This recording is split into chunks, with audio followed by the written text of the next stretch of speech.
Welcome back. Gin reviews of Middle Tennessee folk. Today we're going to talk about a style that's not legally defined as a style of gin. I've been thinking a lot about America, our country, our home, our land. And just like every other country has their own style and preference of botanical to gin, America has their own. Take, for instance, right here, we have a Georgian gin from the 13th colony, Southern gin. In the back here, we have a Minnesota gin, Gray's Peak. Over here, these two are from Illinois. I have a Colorado one right back here, Portland, Oregon, North Carolina, Portland, again, Wisconsin. They don't just make cheese, I guess. And of course, we got the Treaty Oak. I've already displayed this with the Appin. This is from Texas. And right here is our very own Tennessee, Middle Tennessee, actually, gin. But that's not what we're going to be doing today. That's not going to be the review. The review I'm bringing out here is going to be on this little bastard right here. Farmer's Gin. All right, this is the whole name. Farmer's Gin, Botanical, Small Batch, Organic. What does organic mean, right? What does that mean for a gin? Does that mean that 95% of what goes into this is going to be controlled by the FDA? Because that hasn't happened. So I've done a lot of research like I usually do for this review, and first we're going to talk about the style. Okay, so this is considered a modern gin. It's been referred to as contemporary, new Western, new wave, and new American. The style is not legally defined, like I was saying before. In general, the category of gin contains juniper, but it places it less or more in the front or the back. So it's not a true London dry. This is where we're going with the juniper in this. They highlight the botanicals grown in the region that the gin is produced, like the Texas Yapon. That's a great example right there. Tonight's, though, from Minnesota. Oh, actually, let me look up here. I got this already. So, we're at Farmers. We talk about the brand name. So, Minnesota is the region where it comes out of. I had a hard time finding the distillery, actually. It was rough. I had to actually call a couple of places up. You'd think it would be on the internet by now, but it's not. The 6 known botanicals in it in no particular order, because remember, juniper's not going to be in the front here. Lavender, coriander, hops. I love that. Mint, apple, yes. And then juniper. So there's six known botanicals. That's not a whole bunch, but hopefully it'll pack a good punch. It should, because the alcohol on this one is at 46.7, which is pretty good for a middle-of-the-road type of gin. So my thoughts so far, after doing a little bit of this review, is that it won't be citrusy. It'll maybe a little bit, but not much. It'll have some spice. I'm hoping there's a little juniper in there, and the heat. There's going to be some heat. I know there is, because the cardamon's in there. And mint. Cardamom, mint go together pretty well. And the floral part of it is definitely going to show. I know it is, because it has lavender in it. Elderflowers. Let's talk about elderflowers right now. I'm sure most of you out there know what elderflowers, elderberries, elderberry juice is if you have kids. When they get sick, you give them those little gummies, and you hope they get better real quick, and they usually do. They bounce right back. They're young. So anyway, elderflowers. All right. Once distilled, the berries keep much of their tardy nature. You can make jam out of them. They're created as a botanical for gin, obviously. They're perfect to add a rich depth to the heart of a gin. So whenever I see elderflower in a gin, I know I'm going to get that berry, little fruity, like, taste in the back of the tongue, which I am very excited for. This is why we're doing this today. Also, America. Gotta love it. Alright, so, we're going to keep going here. Elderflowers are a member of the honeysuckle variety? Genus? I'm not a botanist, so. They're very perfumed, which is something you probably know if you have a bush or two growing outside. And when you're a kid in the summertime, you and your friend jumped up and picked as many as you can and ate them right there at recess and then threw up all over someone in 3rd grade. It's not like that happened to me, and I'm not recanting on a earlier childhood memory of terror. Or did it? Anyway, so, like I said before, this is a 750 milliliter, has 46.7% alcohol. Let's get right to this, because I am damn thirsty right now. I've had a day like you don't know. Alright, so, first impressions, let's see. I like it so far. It has a wooden cork, it looks like. But it might not be actual cork, but, you know, cork. Oh, look at that. That one was not as bad as the last one with the wax all over it. But still, that plastic goes everywhere. I hate that. Alright, so, let's ready. Let's hear it. Let's do it. Come on now. Come on. Oh, sweet Lord. There it is. There's the pop of love. Let's do the first one. The first of many tests. It's subtle.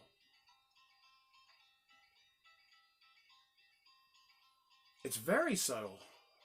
I'm not detecting any juniper in the smell. It's floral.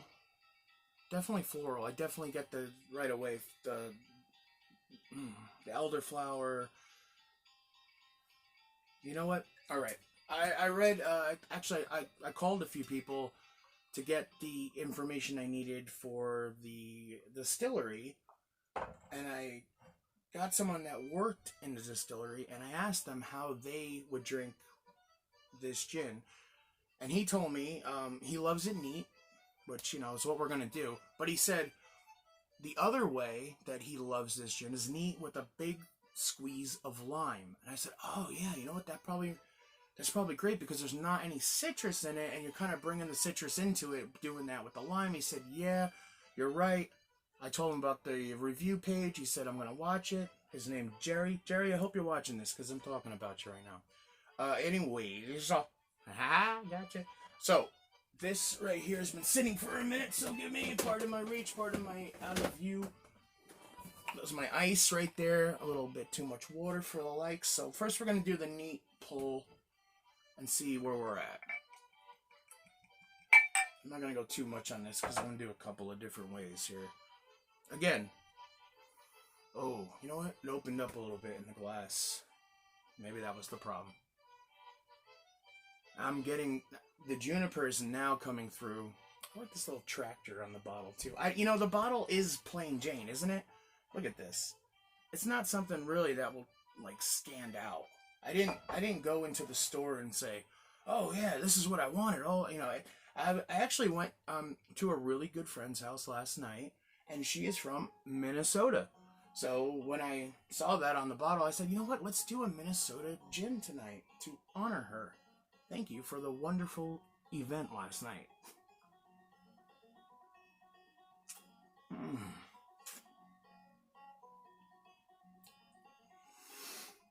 Wow. Oh my gosh. Okay. Right away. Rush. A rush of floral, like I predicted. Definitely heat and spice in the back. From the alcohol, from the 46.7, it's a good burn. It's a slow burn.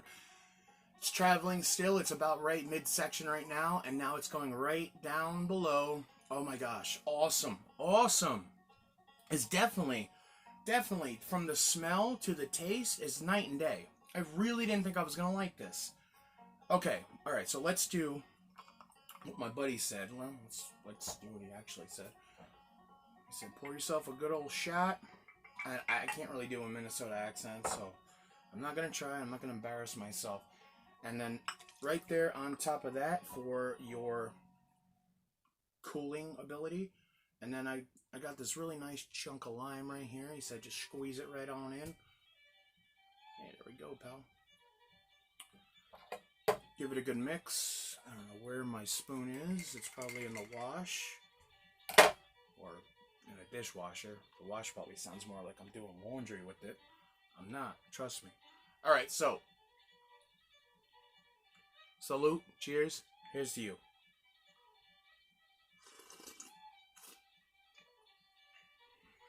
Genius. Genius. Okay, I never, ever drink gin like this. Straight with a lime. I mean, I'll do straight all the time. A couple gins in the forward background there, I actually do all the time straight. I love it that way. But this is something else right here. You don't need the tonic. We're gonna put tonic in it. We gotta see what happens, you know, but I can see sipping on this for a while. Yeah.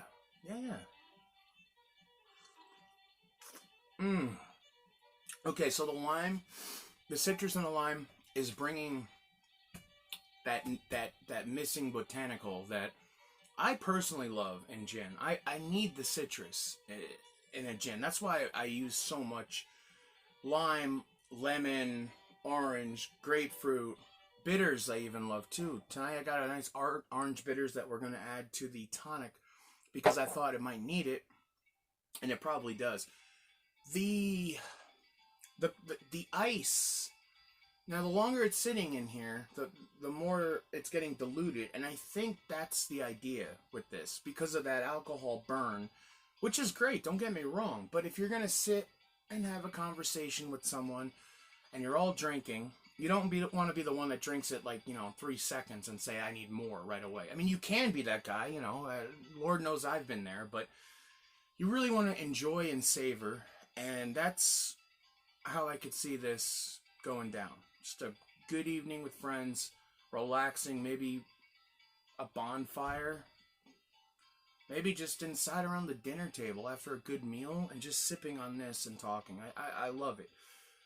And right now, with everything that's going on, all of us could use that. A little togetherness. America. Well, salute to Minnesota. We're going to try it the other way. First, let me finish this. This is delicious.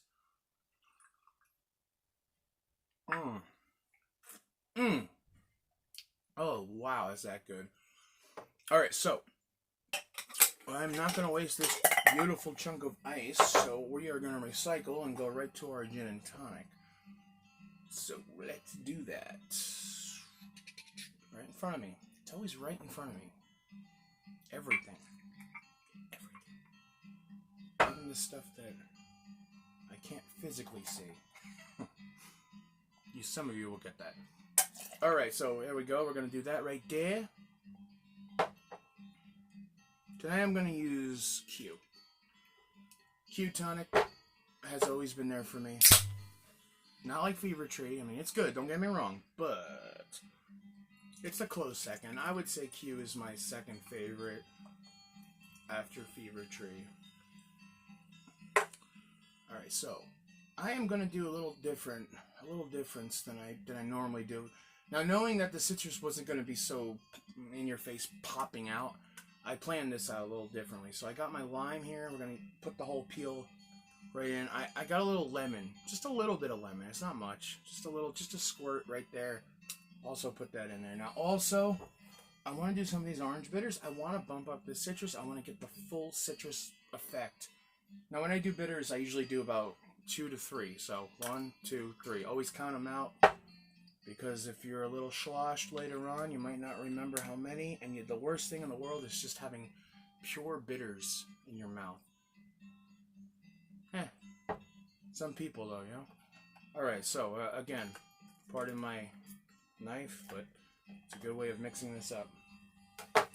Now, before I do this, I also wanted to tell you guys about the price scale of this. So let's see, I did a little more research. Always with the research, Joe. Alright, so retail on this Farmers right here, which came out in 2010, by the way. I don't know if I mentioned that. About $32.99 to $37.49 for the 750. I got this little bastard right here, $26.99. Now that right there tells me it's been on the market for a while. It's probably not being pushed as hard as it maybe once was when the gin fad craze came back into in about 2002, 2003. For those of you that love gin as much as this guy right here, you remember that when there was only Tanqueray and Beefeater and then American Aviation came out. Remember that? Oh my God! And then Ryan Reynolds, he bought this company. He went to a bar in Oregon and he had a neat shot, I believe, of Aviation, and the next day he bought the company. Awesome. We're definitely going to do a review on that because I really do respect that. Even though he's Canadian. Whatever.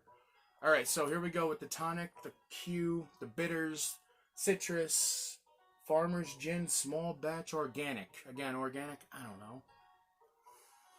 Well, the lemon's coming right through, but that's to be expected, so.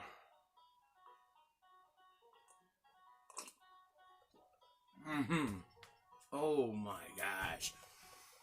The quinine. I'm tasting the juniper now. The quinine, the bitter quinine, and that resinous, piney juniper in the back of the mouth is protruding forward, and it's what I needed right now. I needed just a little bit of juniper because without that, I wouldn't even say this is a gin.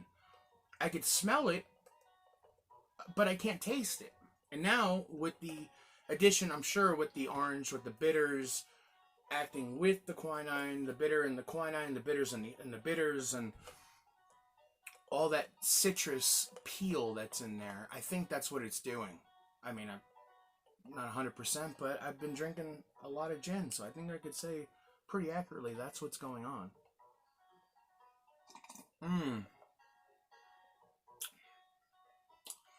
Very light. Not creamy. No on the tongue, around the mouth feel. It's a very, very light drink. Perfect for, well, not here in Tennessee, unless you consider the lakes that you can't see other than green. A beach. I don't know why you would, but if I was in West Palm right now and it was daytime and sunny and it wasn't 120 degrees and I was on that beach, this would be something that I'd pack with me because this is beautiful. Staring out over the ocean, just enjoying the calmness of the ocean and the serenity that the beach provides, which is pretty hard to come by here in Middle Tennessee. It's not the same, but, you know, it has its own little things. Like yesterday, the countryside that I got to go see in Hickman County, which ironically I used to live in, unbelievable. Unbelievable. We're not taking we're not taking advantage right now because of the epidemic, and I understand, and it's hard. It's hard because you're cooped up in the house and you can't go outside, but spring is in the air. It's on the trees. It's in the birds. It's in the bees. And this gin right here is keeping me sane, amongst other things going on in my life right now. Anyway, so I would say, to summarize this whole experience right here, I would say if you could find this, Minnesota, see, I kind of got it, but I'm probably being a jerk to someone out there. If you can find this in the liquor store, and especially if you can find it for $26, $27, pick it up. Even if you don't like gin that much, pick it up. Try it. Play with it. Experiment. Do your thing. Do my thing. I mean, come on. Look at all these gins we got to do. So, till the next one, as I would always say to everyone else, salute and cheers and God bless America, #1. Thank you, baby.